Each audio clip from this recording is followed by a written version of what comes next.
Good morning to you, Tony. Tony in the car. That's like Tony Mobile, Breakfast Club. I just pulled into the clinic like a minute before we went live, and it's a gloomy, cloudy day. I'm like, I'm just going to talk from the car. Just talk from the car. Yeah. I mean, it's gloomy season. We'll deal with this. This is what the Northeast brings you. Everybody's like, but you got seasons. And I'm like, I'm good with the happy seasons, but I guess we'll take the sad. No, I will always take, I love the freezing cold because it gets me ready for spring. I love the burning hot because it gets me ready for fall.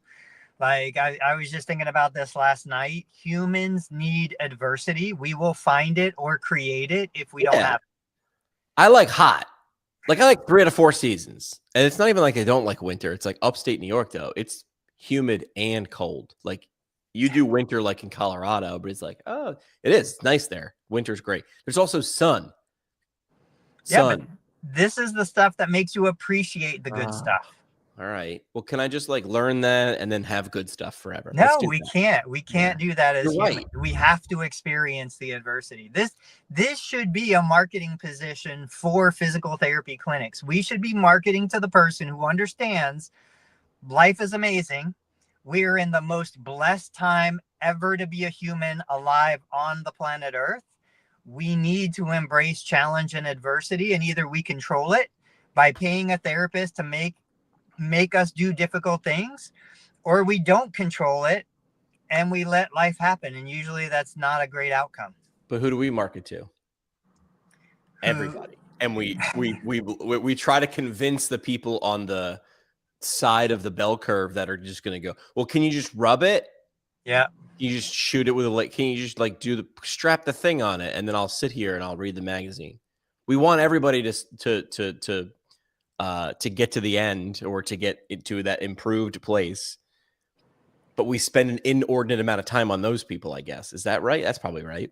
Yeah. No, I agree. We try to sell convenience and ease. I just heard somebody say the other day, the falsehood of convenience. It was a great podcast talking about how detrimental convenience is.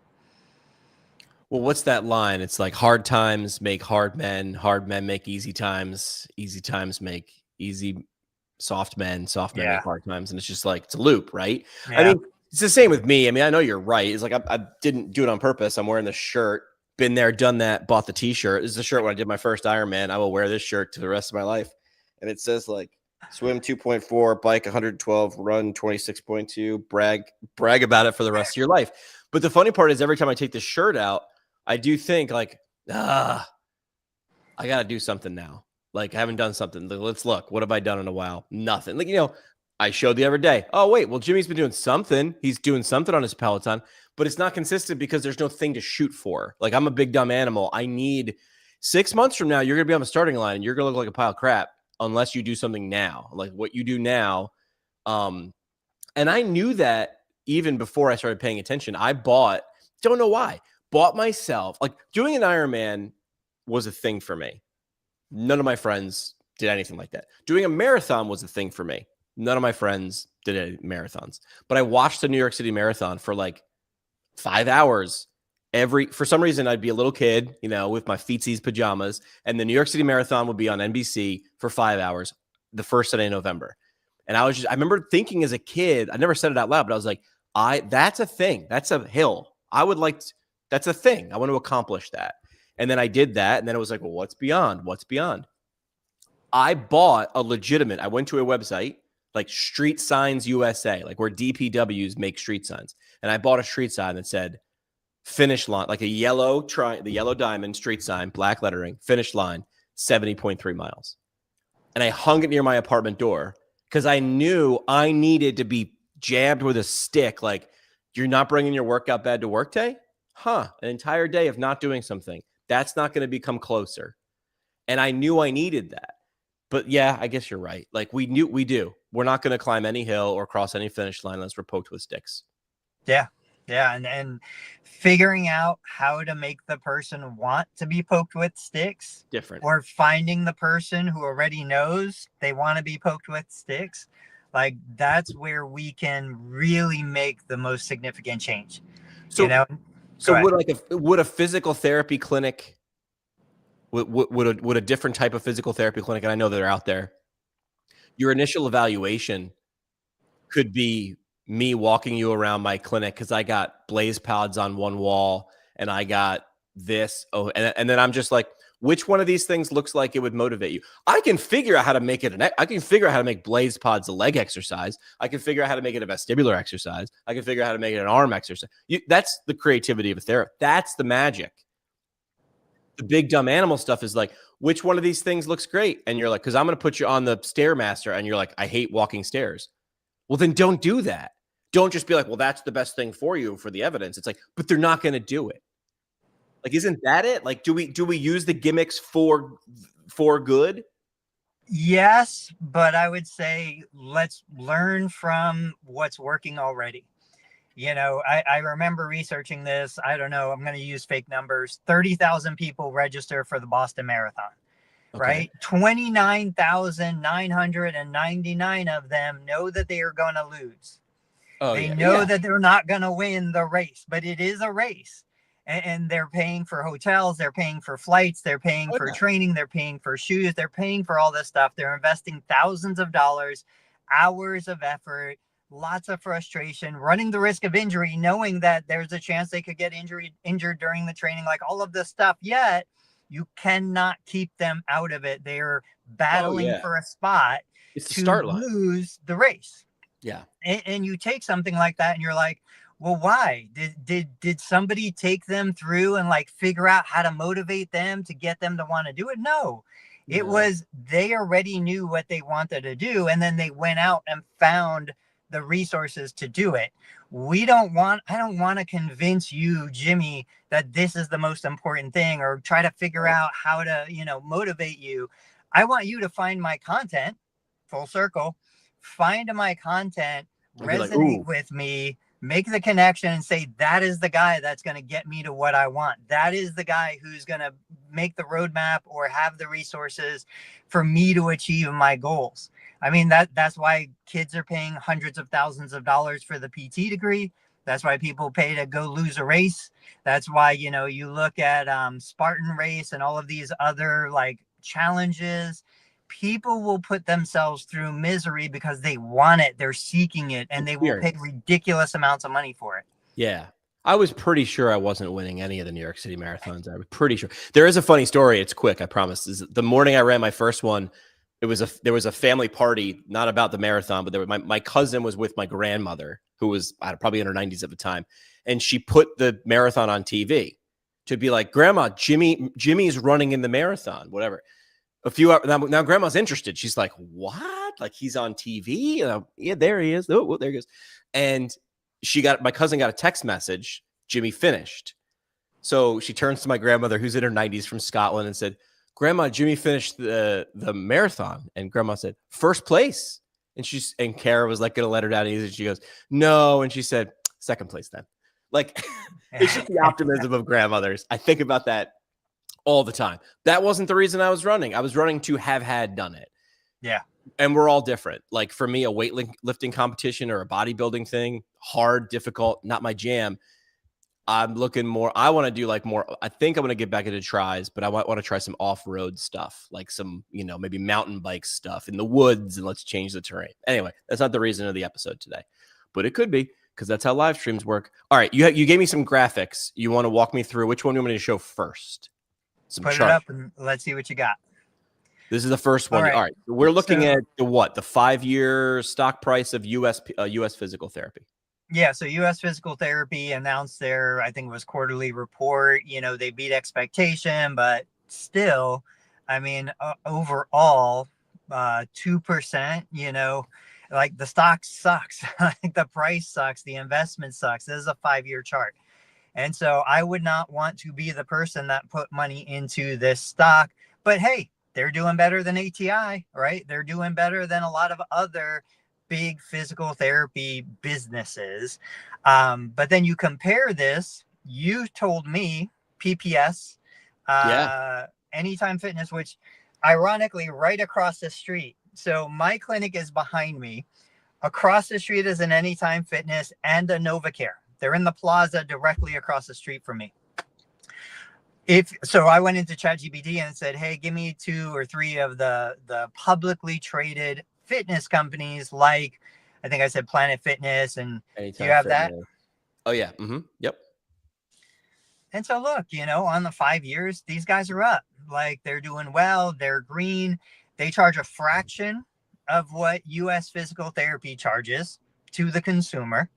They're more profitable. They have more growth. They have more opportunity. And so this takes me to Anytime Fitness, which had a major financial struggle during the pandemic. Yeah. I mean, they pretty much went bankrupt. They were, all of their branches were up for sale. Like, anybody could have come in and scooped this stuff up for pennies on the dollar. And I think, like, all right, if I took over an Anytime Fitness and I was a fitness-based physical therapist, I've got people coming and paying money. I think their price was like $30, $40 a month to work out. So I already made like this step in the right direction. People are coming to exercise. I don't have to convince people to exercise. I don't have to talk them into it. I don't have to bribe them with a back rub to lift a little bit of weight. And even yesterday in my clinic, love her to death, one of my longtime patients, she was mid 80s, freaking out because I expected her to lift a 10-pound bar with 2 hands. I was like, you realize this is 5 pounds in each hand. Gallon of milk. Live independently. You've got all of these great things going for you. You need to be strong. So, point being, I love that Anytime Fitness was at PPS. I think it's a great opportunity. I think this is where we see the worlds come together. For someone who was there, I'd love to see what are the odds someone's watching right now live who was there, stopped by the booth and heard the pitch? That would be great. That would have been something great for us to have done yesterday to get that. But just from seeing the booth, and I can find the photo that I shared, was it Planet Fit? Anytime Fitness. Anytime was sitting there saying, come set up shop in our fitness. This is a flip, right? Normally, you'd need to like knock on the door and have your business plan and pitch and hope and pray and cross your fingers that they'd let you. Now they're opening the door. So what are we getting wrong here? Are we what we normally get wrong? We're over sciencing this and we're charging too much to a narrow audience. It feels like Planet Fitness or Anytime Fitness is the loss leader. You come in because you want to have done something. And look, we got a lot of toys. Come play. We're going to sell you the transformation. And then if you get hurt while you're here, well, there's Mike over in the corner. Go get your work done. But that's not the position I'd want. I'd want to own the building, right? You'd want to own the franchise, and you'd want to rent out space to a PT, a chiropractor, and an acupuncturist. So historically, like when I was first introduced, I had never heard of physical therapy before. I was in college. I was working on a bachelor's degree in kinesiology. I was working at a YMCA doing an internship. They introduced me to the physical therapists upstairs in the PT department inside the YMCA. And, I started doing a volunteer thing with them as an aide. I remember the PTs had full access to the YMCA fitness center. Not a single one of them came down and did anything there. Not a single one of them referred PT patients to the personal trainers. None of the personal trainers recommended PT, even though those clients had orthopedic issues. There's a, territory dispute. Well, I can do what they do. I can do it better, all this kind of stuff. I remember thinking, like, why aren't we offering free memberships, trying to make this work both ways? Fast forward 25 years later, I've employed massage therapists that never wanted to give up massage clients to let a PT do PT with them. PTs don't want to send clients to the massage therapist. Like, there's all these turf wars and all this garbage. This is where it goes back to the only thing that I could imagine is we control everything. The personal trainer works for me. The massage therapist works for me. Everybody else works for me. Not I'm renting a room in a fitness center. I've never seen those relationships really work well. It's fine. You can go rent a space in a CrossFit gym, Anytime Fitness. You can build a practice in there. You can make money. But what it should be never seems to come to fruition. Here's that photo. I found it. And I know how I found this. I've started interacting with Ocon on LinkedIn. He's the guy who posted this. He's more of a business person because his background was like, yeah, he's the business dude. That's his background. So it says, had the opportunity to attend PPS last week with Anytime Fitness, had the opportunity to learn a lot and see what's coming down the pike in our industry and get a glimpse of the vision fellow practice owners and vendors have. And it says physical, their booth says Anytime Fitness, let's get physical. Olivia Newton-John. And then physical therapy inside Anytime Fitness. They're putting it right out there. This is where you look like Ray Kroc and McDonald's and BJ Novak. BJ Novak's character in that movie where he's like, you're not a burger business. You are a real estate business. Anytime Fitness feels a lot like BJ Novak and Michael Keaton sitting there going, what do you want? 0.3 of a penny on a burger? Or do you want the whole thing? Man, that's a smart play, right? If you're Anytime Fitness, it's a smart play. I think what they realized during the pandemic is, look, we've got a huge footprint. We've got all this square footage. We've got access to a database of individuals who like fitness and working out and all of these different things. How do we monetize this? How do we put, people in our buildings, in our spaces that are going to utilize that space and pay for it? PTs, it just would make sense. PTs want to get $1 extra out of every patient. Anytime Fitness is looking how to just absolutely crush the seesaw of value versus cost. And they're like, this and this and this and this. And I bet you they've got red light saunas because that's the thing. And I haven't been in an Anytime Fitness, but I bet you if you go to one close to you, they got cold tubs and, all the infrared stuff. Like they've got those things. Why? Because they understand who they're talking to and they want once they're in the building, we got you, right? And there's the weights and there's the trainer and there's this. PT is trying to find, are we trying to find the right exact person for the right thing to come in? And then we give them one-on-one, right? That's the thing. One-on-one, hands-on, everything. Is that our mistake? Is we're being too specific? Yeah. Simple answer. Yeah. So that's why one chart looks like one thing and another chart looks like another thing. Yeah. Yeah. Just let the market guide the decisions. Let the market tell us what it wants. Like, we cannot force the market to want what we want. I can't force you to want to work out the way I want you to want to work out. So either I make something that you already want or I build demand, and none of us have the budget to build demand. None of us have the budget. This goes back to the conversation about, do we save the name physical therapy, right? Or do we move to something else? If somebody had the big enough budget, maybe you can convince a large enough segment of the population that no, physical therapy is what you want to do. You need physical therapy. You want to pay for physical therapy. Physical therapy is valuable beyond what the insurance will cover. Or we just say, hey, we got this new thing. This new thing is amazing. We'll cover, we'll do all of these things. We can give you what you want. We can make you feel good today and improve your health for the future. We can change your lifestyle. It's not called physical therapy. It's called something else. We won't let it go though. Well, you paid a lot of money. You spent $200,000 on the title physical therapist. It is hard to let that go. Even though it's still part of you, it can still be in you. You still have the knowledge and the experience and the information. Well, I brought this up, but I can show the graphic, but I don't think it's imperative. Is like on Tim Ferriss's podcast. If you don't know who Tim Ferriss is, you're not listening to us. You already know who Tim Ferriss is if you're listening to us, right? Thought leader, just a guy who does thought experiments, 4-hour work week, and he had knees over toes guy, Ben Patrick. And then I had to look. I've been following Ben Patrick and I didn't even know what his name was, to be honest with you. I just knew it was knees over toes guy.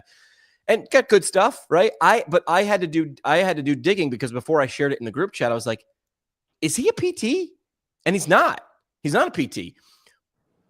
But he's got a big enough audience that he can affect behavior. He can make a living doing that. From what I see in his content, his goal is to make a positive difference. You can make a positive difference. We know this as PT and make a living. Well, you can do it as knees over toes guy. Some PTs can't do it, unfortunately, in the climate. But this goes to further prove that there's a market for it. You can make a living doing it.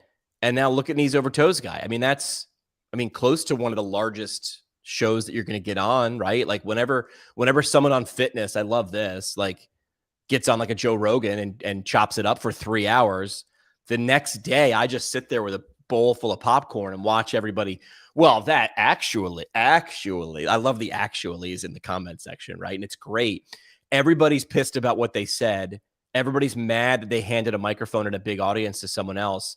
And 99.999% of those people are going to do nothing to increase their audience by 1% to potentially help thousands of extra people, and including themselves, because you can do that and make money doing that. So that's a good segue into what I'm doing, but it's not about what I'm doing. I'm doing some, I don't know, I made up the title, visibility and engagement reports. I'm essentially looking at APTA state chapters, websites, and then their socials and YouTube's, whatever. But then some people chimed in, is like, yo, I'm just a guy who's a PT. Can I have that too? And one of them is Sam. Sam is, I met him when we were working at Fox Rehab together. Great guy. Funny story about Sam later. I'll tell it later. I'll stay on track. I promise, Tony. I've known he's been doing headache stuff for a while. He treats people with headache. And so I go to his website. It wasn't bad. Like it was that, I would say that it was good. It had the elements. It didn't look slick. It looked good in all the right ways. The first thing I saw, Sam's face treating a person. That person was sort of cringing, like their head hurt, because that's who it was. The headline was, I'll get to the headline, what his perfect headline was, but it was like, your path to headache-free days. Look, I'm not reading it, but I can tell you, I can regurgitate what Sam's headline is. That means it's a good one. If I have a headache or someone has a headache, I'm not Googling it. I'm just going to go call Sam, right? And then I tripped upon on his YouTube channel, and I found this gem. Let me scroll down just a little bit because we like a little stats. It's got 724 subscribers. That's the beauty pageant metric, baby. I don't care how many subscribers he has. This one video has 11,000 views. This is how to place. The whole video is 6 minutes long. How long should my video be? Long enough to answer the question, right? Where to place the TENS unit pads for rapid headache relief. Like, if you have a headache and someone told you to go to Amazon, which, by the way, he has links to the TENS unit. Slow clap, Sam. Well done. You want to know what to do now. Like, and Sam's like, he doesn't start off with, I'm a physical therapist, I've got training and blah, blah. He's just like, okay, if you've got a headache, this is where you want to place it. Okay, got it. So thoughts on this, Tony? Because this is your area, right? Which is like, hey, lead them to a solution. Don't be cute. Don't be clever. Be clear. Sam did that. And would you look at that? 11,000 people magically showed up to watch his video. It's not rocket science. Yeah, I love it. I mean, when you shared the thumbnail, I didn't know Sam. I kind of think I know him from LinkedIn, maybe. He's all over that. Yep. But I saw that thumbnail. I saw the electrodes. I thought it was like a joke. I thought it was, he's being silly. I didn't make the connection between headache or anything. So just like any consumer, first thing you do is you see the image. The image catches your attention. You see the pads. You see, it's like, what is this? I don't understand. Is he, like Jackass? You remember the Jackass show? They put TENS unit pads like on their scrotum and did stuff. That's what that caught my attention with. Then I looked at the headline, the title of the video, TENS pad placement, which is a very well-known keyword. And then I saw it go to headaches. I clicked on the video, started watching the video, and I was like, oh, there's a real video. Like this is not just a gag to get attention. It's not clickbait. This is for real. I think the challenge for Sam is nobody realizes you can use a TENS unit for headaches. I had no idea. It's not even something I ever would have considered. Yep. So he is trying to cultivate an audience out of ignorance because we don't know that you can do this. That's an uphill battle. Yeah. That's hard. But I definitely think, that's a 2-year-old video. I think with time placement, I'm going to look into his channel a little more. the channel could probably blow up, because headache Oh, yes. is such a massive topic. And this is a different approach. Knees over toes. Man, you would think nobody in the world, if you put your knee 1 millimeter over your toes during a squat, your knee's going to explode and the world will end. And then this guy comes out and says, that's total garbage. We could do it all the time. You know, like, this is something that I think he can do. He can bust a bunch of myths about headache and the channel would explode. And right now he does telehealth, but just in one state. In my mind, I'm like, Sam, we got to get you credentialed in all 50, bro. Like, but you need the funnel to get there, to be a reason to be credentialed in Montana to treat headaches, right? But yeah, so a little bit of improvement. I mean, look, guy got 11,000 views on something that he knows really well. It was probably easy for him, the content anyway. I think I kept pushing him. I'm like, turn a camera on, but I don't know how to, I don't care. Turn the camera on. And he did it. Even without the audio, can you just click that and let me see the first 2-3 seconds? Let me zoom out here. Hang on. Oh, we've got an ad, of course. They're monetizing Sam's channel. That's good. Make a little bit of money. Heck yeah. I'll skip the ad, though, so I'm not going to get you the nickel, Sam. So here's the first couple seconds. Hold on. He doesn't do a big fancy intro. He doesn't do anything. Boom. Right into it. Okay. Nice. Yeah, I mean, I would want to see the hook or hear the hook and then go from there.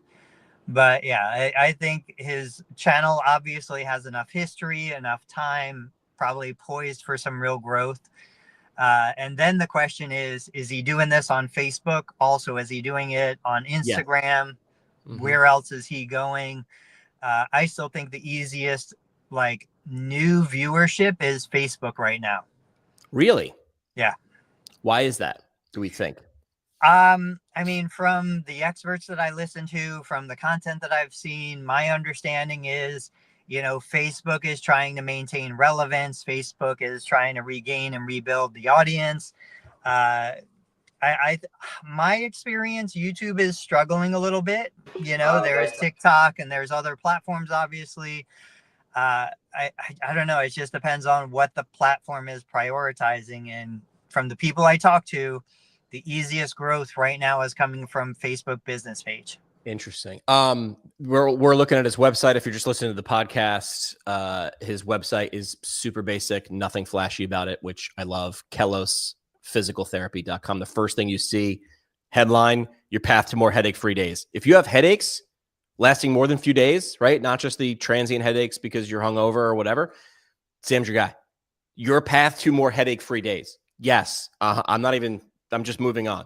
And then the video, front and center, right in the middle, the static image, it should autoplay. I would love if it autoplay. We can work on that.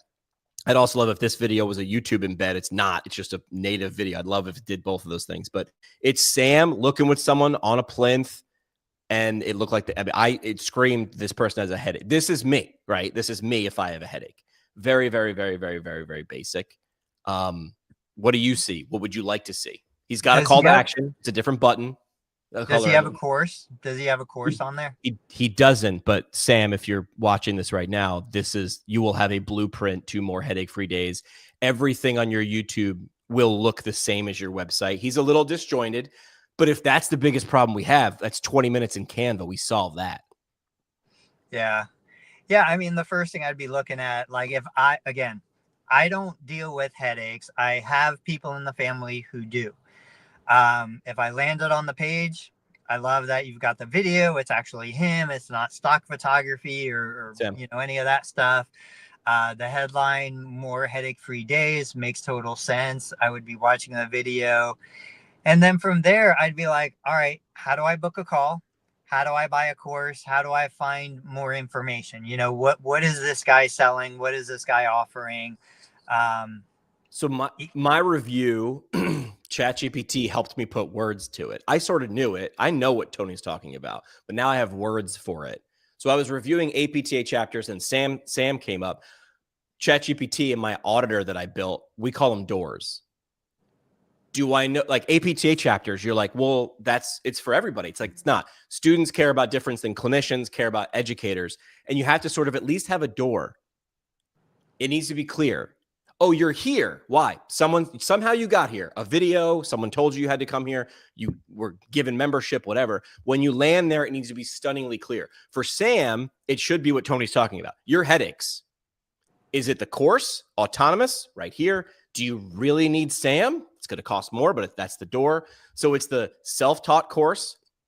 It's book with Sam, and it's here's the tools Sam recommends. I don't think you want more than 3 doors. That starts to get a little, pre-2000 yahoo.com when it was like 40,000 links. Did you ever hear of a story about Google?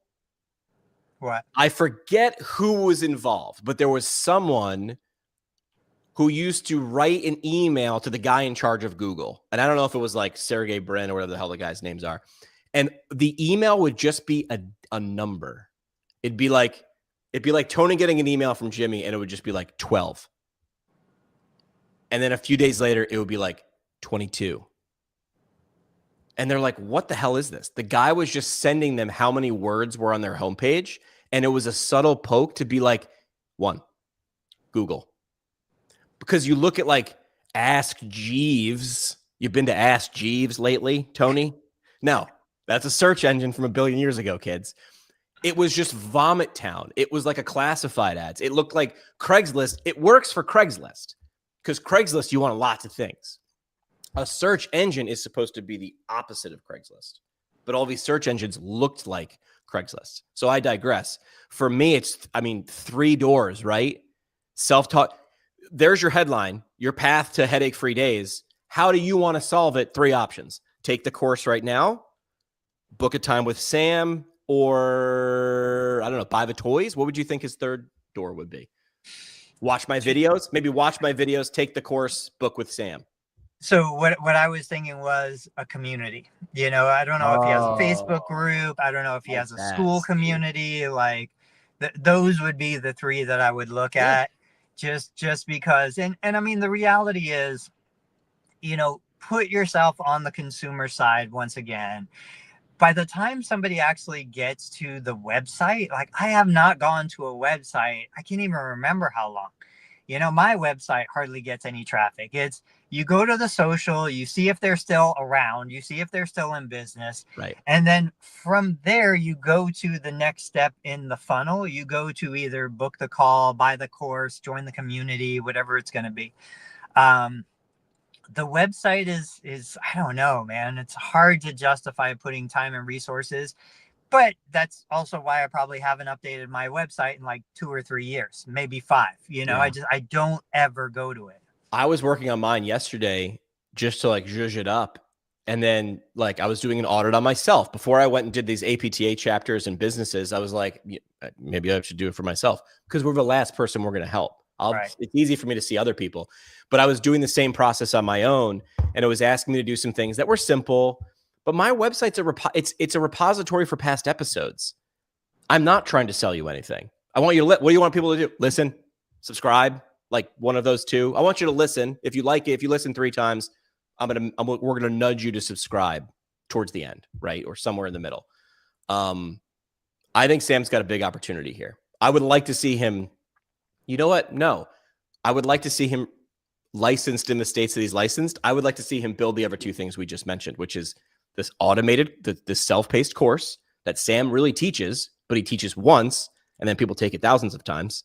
And then this community, which might cost Sam 30 minutes of time a day to cultivate the community or cherry pick people that need help who aren't getting help from the community. Go, sounds like this door over here. Do you want the course or do you want to meet Sam? I want Sam doing community cultivation. I think that's, man, I missed that. That is the right answer. Is the juice worth the squeeze, or can you have a Facebook group? I mean, do you need to pay for school or? You do not need to pay for school. School's $99 a month. I mean, that's a big commitment for somebody who doesn't have proof of concept. Yeah. The people who are using school well, love it. Awesome. I use Thinkific as my course platform. They have communities just like school has. They have similar tools and stuff, but you have to go where you naturally are led. I spend time on Facebook, so everything for me is going to bias toward Facebook. I don't even do Instagram. I never go to Instagram. I don't pay attention. There's messages in there that I don't see. Awesome. I am just naturally drawn toward Facebook. And so that's where I tend to connect with people best. But that's because that's what I like. That's what I do. Somebody asked me yesterday, like, hey, I don't see you on TikTok. And I'm like, yeah, I'm not on TikTok, but it's a huge market. I'm like, you're not wrong. People will start with me and go like, I need to be on all the channels. And I'm like, which ones do you use? And they're like, well, just these two. I go, let's start there. Here's why. You know the physics of the environment. Right. I think you can now, but you used to not be able to like retweet on Instagram, but now you can, right? Yeah. So that was like, well, there's no real, it's harder to share that way. You can collaborate real well. If we make a great reel where Tony drops a knowledge bomb and I go, woo, and we make a reel out of it, we can be collaborators. And then that video gets exposed to both of our audiences. That helps each other. There's that's easier to do, but you have to know the physics of the platform. Again, if you don't eat at a restaurant or you're not going to want to spend time there. I'm not saying TikTok's wrong.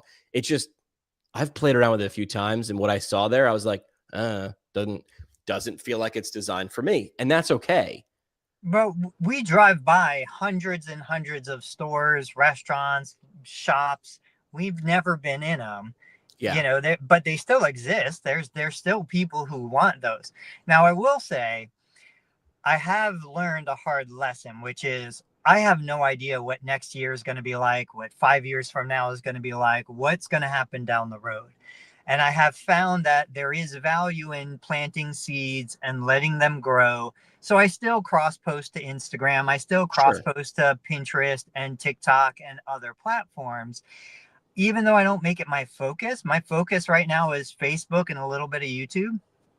But it's because 2 years from now, TikTok might explode again, and there might be an opportunity, and I want to have a presence there that I can then pick back up, but it's not going to detract from where my focus is today. It's just going to be something I kind of throw a little dirt, throw a couple seeds. If something grows, awesome, I'm going to let it happen. Yeah.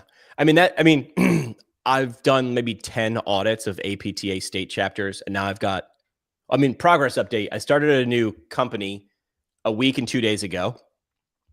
4 days in, I hated the name of the company and changed the name of the company. I was like, am I just stuck with this? Did I just name my baby? And now I've got to call this child this thing until I die? No, you can just change the name. So I just changed the name like 3 days later. But step one was reaching out to people I already knew, warm relationships, and go, hey, I'm doing this thing. I would love to see if it's a good fit. Here's what I'm going to do before we meet. I'm going to do the work. I'm going to do an audit of your website, your social channels, your YouTube, your podcast, whatever I can see from the outside. I do not want access as a member. I don't want behind the scenes. I want to be dumb, right? A lot of these people and chapters I've worked with and been paid by, I've never been to their website before. No, there was no reason, right? There was no reason. I was going to their conference or whatever. So I did these audits, and I was like, man, I'm going to get so granular. I'm going to get into the weeds, and it's going to be great. I'm going to give them insights they never knew. And then I did 5 of these things, and I was like, same thing. It's the same thing. Like there's an ooh every once in a while, but most of the time, 90% of the time, it's like a knee evaluation. Every once in a while, you find like, whoa, what the hell is this? But most of the time, it's like, yeah, okay, got it. Act surprised. Ooh, this is bone on bone. You tell me 11 out of 10 pain. Oh my gosh. But you've seen it. I'm going to walk them through and be like, yes, you are an individual snowflake. Here's the thing. You're copying every other chat. This is for state chapters. They're copying each other. You could show me a zoomed out snapshot of all their photos from Facebook, and I wouldn't be able to tell one chapter from another. They're all the same colors. It's all Canva templates. They're stock images. And also, it's not going to surprise anybody. It's not going to surprise anybody. All right, so I'm doing the audits. Go ahead. I was just going to say, the problem is you're copying other chapters that aren't successful. They're not doing great. If you're going to copy, which is totally fine, learn from the best, copy the best, go find something that is successful and copy that. Here's what I say to companies or chapters. Doesn't matter. They're all companies, right? Before the meeting or after the first meeting, before the second meeting, I say, each of you, I want you to do this. In the next 7 days, we're going to meet in a week. The next time you stop and watch a video or stop and read a post for more than 3.5 seconds, screenshot it. I do not care what it is. In fact, I do not want it to be in the industry we're in, right? Whatever that is. You do not need to give an explanation of why you screenshot it. Just screenshot it, send them all to me, and I'm going to put it up like a vision board. And then I zoom out and I just go, what's the common theme here? Well, do you see faces? Let's look at your thumbnails of all your Facebook posts. Do you see faces? Not really. I see Canva templates and big words. Got it. When we do see faces, are they real people? Well, yeah, they're real people. I go, cool. Who's that guy? And they're like, it's a guy from Canva. Like, yeah, he's a real guy. He's just not someone you really know. So now does this look authentic or artificial? It looks artificial. This is motivational interviewing. But I like the exercises like getting ready with me videos. We had to explain this to you once before, right? Because I don't think you had seen one of those before, right? Right. That's like where like I saw the first time I saw it, I was like, this is ridiculous. And then the 13th time I saw it, I was listening to the whole damn video. It's when someone's doing something like putting on makeup or doing whatever and telling you a story. They hacked our brain again. We're big dumb animals. We need visuals. There were those videos for a while that were telling a story and someone was playing. It was just a first person view of someone playing a video game. Yeah. It had nothing to do with the story. We're big dumb animals. We need that. So anyway, just screenshot it and send it. Why does it capture your attention? Great. How do you use this new information? It's not rocket surgery. I'm not going to ask you to make 100 different kinds of videos. I want you to make 3 different kinds of videos 100 ways. Figure out what your 3 formats are, and then let's batch create the hell out of them and call it a day. So that's what I'm doing. I'm doing audits. I've got 7 phone calls today. Wow. That's not bad. Yeah. Companies make sense. I mean, the same thing I'm doing. APTA state chapters and academies, they're companies. Right. They're just volunteer. Their membership is comes through APTA membership. Companies obviously a little bit different. So that's what I'm doing. I'm walking through the results with Sam, a couple APTA chapters, and then having initial conversations with some people. How's my strategy so far? This is me asking out loud how my strategy. Well, it hasn't worked yet. Well, it doesn't matter what I say. You have proof of concept. The fact is you put it out there, people said yes, and now you go with it. Yeah. And this is where I think we let the market guide what it is that you were doing. If you put that out there and it was crickets, okay, nobody wants it. No big deal. Like it's totally fine. I want to hear, let's discuss this publicly, because this applies to smaller providers who are afraid to post things because what do we do with the negative comments and feedback and stuff? I told you offline on the chat, I was like, man, every APTA post that I see, it's all negative comments underneath it. Now, I never see them engage. I never see them communicate or talk or do anything. But it's like the only comments they generate are negative comments, angry people. What do you think about this? Like, it doesn't stop them. They continue to post. Yeah. So what do I think about it? It's been the way. I feel like it's been worse now.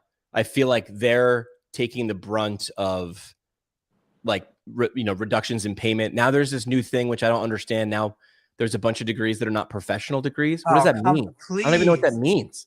What does that mean? Okay, we need to talk about this.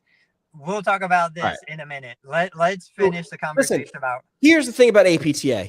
I've been a member first because I was a student and it was just, free. It was in my tuition, but it was free. Right. And then I just continued to be a member. Why? Because the people around me are members and I didn't want to be a jackass and be like, not rowing the boat. But I'm also a joiner. I'm also a guy who's like, come on, man, here's my $500. Let's go mess stuff up. Let's better together. I buy in. I don't know if I drink the Kool-Aid. I drink a few beers at the happy hour, but I watch and see what they do. And from all I know, because I don't know about advocacy, I'm pretty sure they're doing a great job. Well, they're doing what they can do. Are the results what we want? I don't know. We want it better, faster, bigger. Are they? No. Is that how it goes? Probably. I don't know how advocacy really works or how fast things go, but I'm glad they're doing it because I sure as hell don't want to be doing it or know how to do it. APTA is going to be the lightning rod of everything because they're like, we're your professional association. So they will take 99% of the hate And even if they get a win, you've seen it, people just pile on. They go, this isn't a win. This is bullshit. It's not really a win. This is what your billion-dollar company does. Great. Don't join. Hard stop. Don't join. It is confusing, though, because people do rush to the comments to do just this. It's a pile of Karens. I don't know. I guess we love to bitch. And there's a comment section. I mean, yeah, Kyle Covington is a friend. Now he's the new APTA president. He's doing the thing we would probably tell him to do. Be a face. Communicate little, communicate often. And every time he steps onto a camera, people just go, whack, whack, whack, whack. Why? Because it feels good. It feels, look at these thumbs. It feels so good. Great. Do you feel better? Awesome. You're still not a member? Great. Moving on. Kyle doesn't care. He probably does care because he's a human. What do you think? That would be interesting if the positioning is, hey, I know I'm going to get the hate. There's plenty of entertainers and other individuals on social media. I swear, I think 30% or more of the TikTok like videos I see, I don't think these are real people. I think these are accounts just designed to generate anger and hate so that they get more making views. Comments? Making comments? Just everything, like making comments, generate views, generate anger. We know that anger is a strong emotion that gets engagement. And if they just want more money from advertisers, so they create videos that are artificial that just get more views. My thing with this, now that you're saying it, is like, I wonder if deep inside the psyche, APTA understands it doesn't matter. We'll take the hate. This is our role. We're going to get, everything thrown at us. And again, even going back to Joey Albert and said, what should APTA be doing? I don't know. I really don't. What's the role of a professional organization? I don't know. I don't think, it really matters all that much. I guess we need one, but yeah, just absorb the anger and let therapists focus on their patients. Maybe that's the role.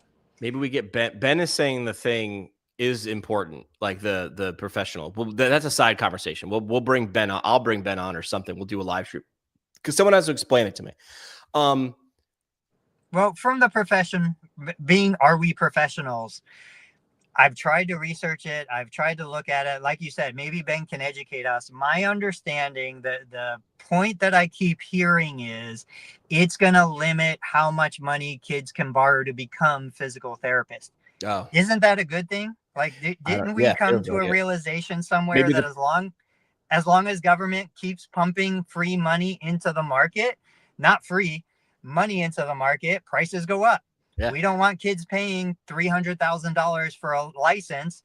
Let's bring the prices down. Just call me whatever you want. I don't care what you call me. Right. If you don't want to call me a professional, it doesn't affect how much I earn, doesn't affect anything except how much I can borrow. And we don't want kids borrowing more than they can afford to pay back. Because guess what? I don't want loan forgiveness. So let's cap loans. People want to cap rents. Agreed. People want to cap everything. Let's cap how much you can borrow and, then go out there and make the money. Yeah. Someone had made a comment. And again, I'm not like a big numbers guy. I know this shocks all of you.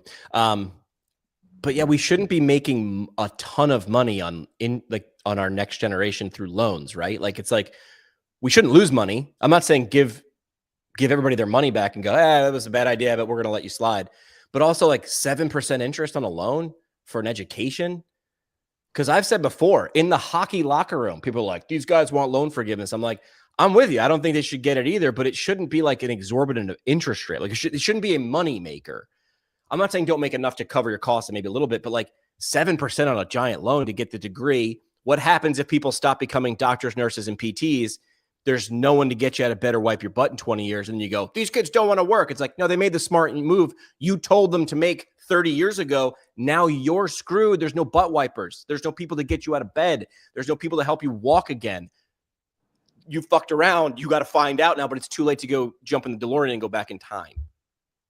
Yeah. I don't know. But if I'm going to take the risk on loaning somebody $300,000 that I think they probably can't pay back, I'm going to charge a lot of interest. I was going to say 3%. Ben said student loans for professional degrees should be capped at 2%. The only reason I was saying 3% is like maybe it should match. No, never mind. I was going to say match the housing. That's not a good idea because that thing go wow. But it should be something. It's like, yeah.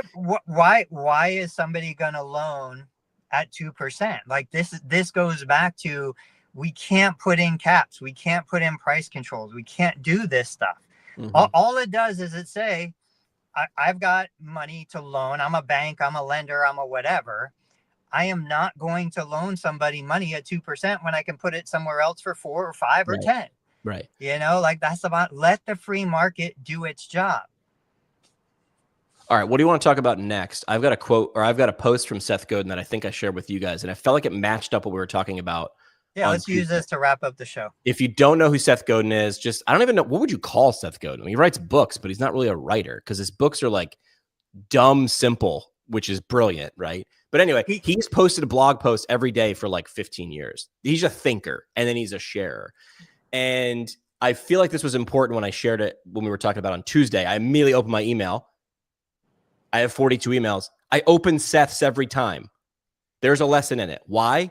Because when he sends an email, there's at least, he doesn't aim to have 100 nuggets in every email. One great one, but every single day. He doesn't send boulders. He just drops a pebble on your head every single day. And he's talking about what's worth more. Kind of Blue from Miles Davis. Is that a song or is that an album? It's probably I don't know. I don't know. But it's Miles Davis. I don't even know who Miles Davis is. I know who Miles Davis is, but he's a legend, right? Jazz. Or the third Boston album. And then he intentionally does that because it's like, what's the third Boston album? Like, I don't know.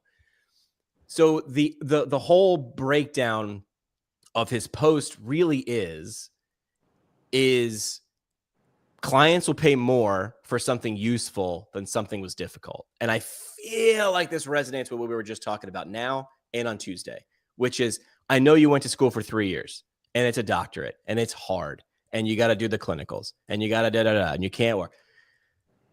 No one cares. Like, I mean, I care. I'm like, oh my gosh, if I had a friend going through that, sounds really rough. But like, I'm not going to pay you more because it was harder to do.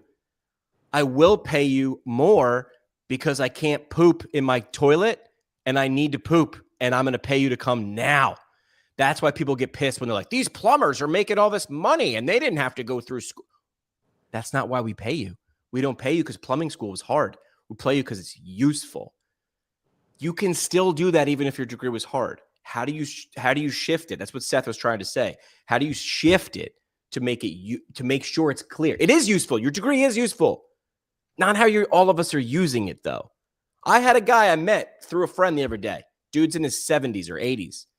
And my buddy introduced me because I'm going to be helping him out with some communication stuff. And he goes, Jimmy's a great communicator. Also happens to be a physical therapist. Like, I love how the fact that my doctorate degree is thrown in third in line. I don't use it a whole lot. My buddy doesn't really even know me as a PT. And the guy goes, hang on a second. Do you come to people's houses? I'm like, oh, I don't actually do the PT very much. And he's like, I still need this because I think I'm going to fall when he understood the usefulness. He didn't ask me where my clinic was or how many, he was like, what do I need out of it? Hang on a second. I know let me get your number. So no one cares how hard it was to get the thing. What can you do with it? I'm not even going to say I have a parting shot. Seth's my parting shot. The usefulness. I love it. Nothing to add. I'm just going to say, take these nuggets, like take these ideas, use them as inspiration, plant seeds with them. I liked Seth Godin a lot more in the past. Oh, okay. I liked who's the Find Your Why guy? Simon Sinek a lot more in the past. There are a lot of people that 10, 15, 20 years ago, I consumed every piece of their content. Then as I grew, changed, developed, what I focus on has also changed. I don't resonate as much with Seth anymore. The concepts are universal. Like the concepts they're classic. You could have written that 20 years ago. Yeah. It starts to become the personality that I have conflict with. But regardless, this is what takes the conversation 10 levels deeper. It's not just, I'm a licensed physical therapist, I can treat your pain. I'm Tony Maritato. I understand these frustrations. Let's figure out how to get past these frustrations, whatever they are, and again, did that transcend physical therapy? Did you get a chance? I tagged you on the Jared Hall post. Did you get a chance? Yeah, I know Jared. We should have him on soon. We should. Did you see the post though, that he was talking about what I think he was saying what physical therapy became? And I said, did we outgrow the profession? He put that into ChatGPT. It was a great summary. It was a great perspective. So yeah, let's see what we can do about these conversations into the future. Wrapping up the show now. Is it Thursday? It's Thursday. Yeah. Wow. Thanksgiving's in a week, dude. It is. We got to think about what we're thankful for, because I think Dave put it out there. We're going to make a show on Tuesday about being thankful. I thought we were just going to dress as pilgrims. That was not the idea. Are you allowed to say that? I am offended. You've triggered me. I don't think you're allowed to use that word. Oh, really? I didn't know that. I'll dress as a turkey because that's what I feel like most of the time. You saw the video about spanking a turkey to cook it, right? I did not. Okay. Wait, that's the thing? Go to YouTube. This is a physics video. You can actually raise the temperature by spanking a turkey. Somebody created a machine that just spanks a raw turkey until it's cooked. I did see a video, or I did see a post. This will from Gary Vee the other day, and it had two turkeys. He's doing all these posts now where it's like thinking and doing. It's two boxing gloves, and one's like pristine and the other is like beaten in. It's like doing. And there was two turkeys, and one was burnt and one was like golden brown. And it was like, this is 1 hour at 900 degrees, or this is, 3 hours at 275. And it's like, sometimes great things take time. It's like, man, that could be a billboard for something. Like he drops billboards, but that's the thing, which is like, sometimes these things, the worth it stuff takes time. All right, we'll be back on Tuesday, apparently wearing outfits. I've got to go to my outfit closet. I do have a box of like random things. Appreciate the comments from Bed. David, I just saw David commenting there. If you heard something or you have a topic or you have insight, drop us a line. We're not hard to follow. Tony Maritato, Dave Kittle, who's with the young one today, and PT Pinecast on all the socials. Tony, have a good weekend, man. Oh, we'll talk soon. I got some crazy ideas. Yeah. Man. All right, man. Yeah.